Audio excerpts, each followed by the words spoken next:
এত সবকিছুর মধ্যে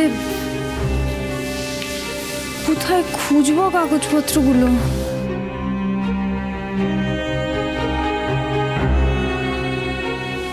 বাবা কোথায় রাখতে পারে কাগজপত্রগুলো? বাড়ির আর সমস্ত ঘর তো খুব ভালো করে খোঁজা হয়ে গেছে, কোথাও তো কিছু নেই। যদি কিছু থাকে তাহলে এই ঘরের মধ্যেই থাকবে, এখানেই।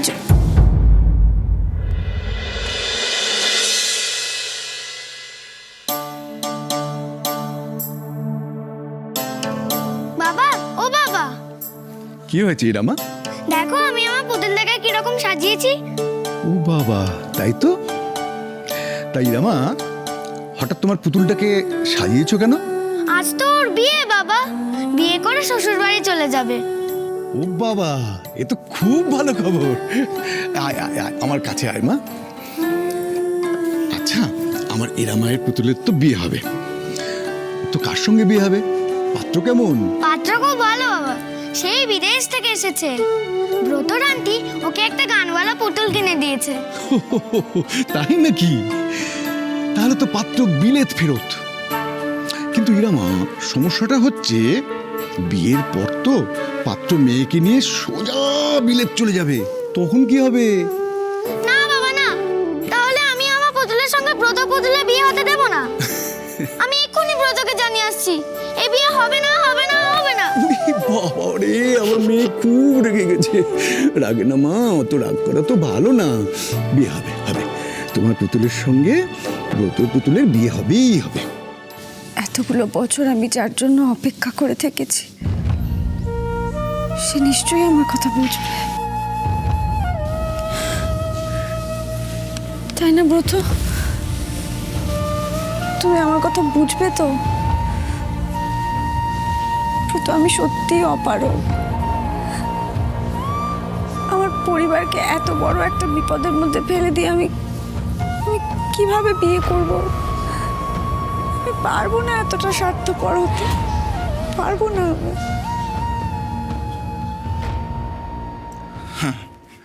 ও বাড়িতে সপরিবারে গিয়ে কি লাভ হলো? হলে তো অপমানিত তোমরা সবাই। কি বললো? শি নিডস মোর টাইম, আরো সময়ের প্রয়োজন। হ্যাপি? ব্রত, ওখানে তুইও তো একই কথা বললি রে। তুইও তো বললি তোর আরো সময় দরকার। তাছাড়া আমি কি বলতাম আমি? ঠিক আছে নীলু, চুপ করো। ওর যদি কিছু বলার থাকে সেটা আমরা শুনবো। হ্যাঁ বল।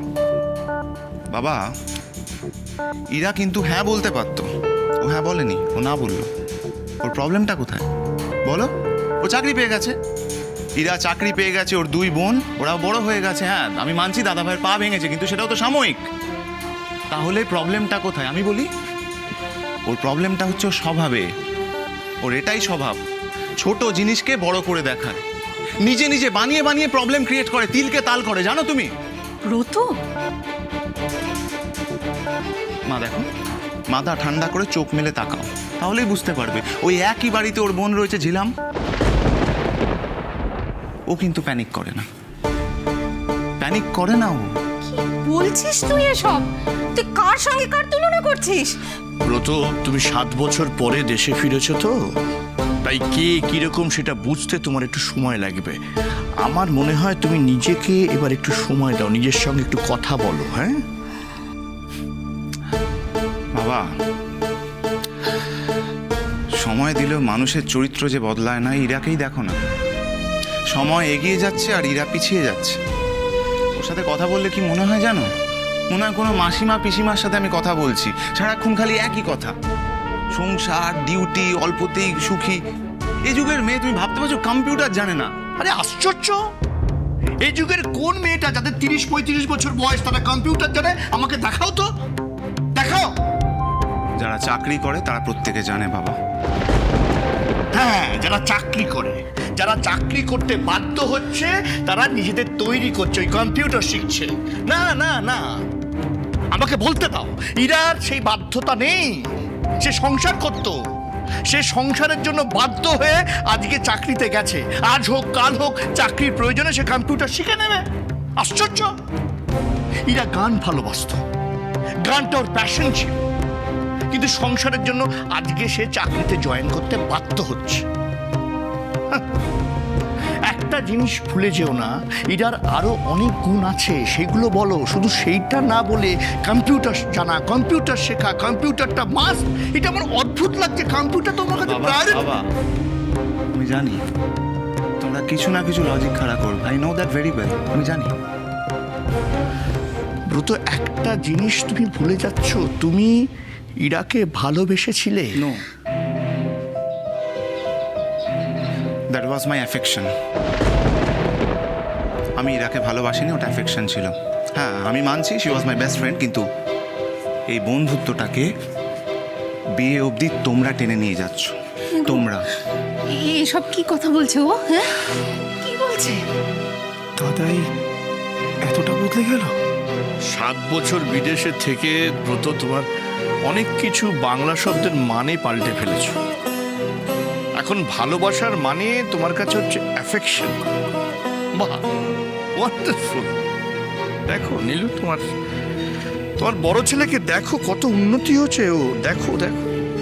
বাবা প্লিজ আমাকে একটু বোঝার চেষ্টা করো। আমি সে কথা বলছি না যে ইরা পাত্রী হিসেবে খারাপ, আমি একবারও বলছি না, কিন্তু বিয়ের মতো এত বড় একটা সিদ্ধান্ত আমার একটু সময় লাগবে। I need some time. Please তোমরা জোর করো না, ফর গডস সেক প্লিজ। দাদাই তুই কি করে এতটা ইনসেনসিটিভ হয়ে গেলে আমি জাস্ট বুঝতে পারছি না। ঋতু তুই এ ব্যাপারে নাক গলা। আমি কথা বলবো, কারণ আমার খারাপ লাগছে। আর যখন ইরাদির পাশে থাকার কথা, তখন তুই এইসব কথা বলছিস। আর কি এত কম্পিউটার করছিস? হ্যাঁ, ইরাদি কম্পিউটার না জেনেও কিন্তু ওই ফ্যামিলির জন্য ইনকাম করছে। কখনো গানের টিউশন করে, কখনো গানের স্কুলে গান শিখিয়ে। দাদাভাই তো কয়েকদিন হলো চাকরি পেয়েছে।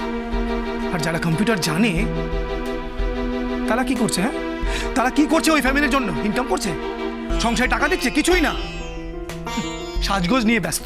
ঋতু কি কি হ্যাঁ, আজ আমি বলবো যে ঝিলমকে তুই মাথায় তুলে রাখছিস না, ইরাদি কিন্তু সেই ঝিলমের পেছনে লাখ লাখ টাকা খরচা করেছে। নিজের হাড় বিক্রি করে ওর শখ পূরণ করেছে। মেয়েটাকে কেউ বুঝলো না, কেউ বুঝলো না। ইরাদি এরকমই,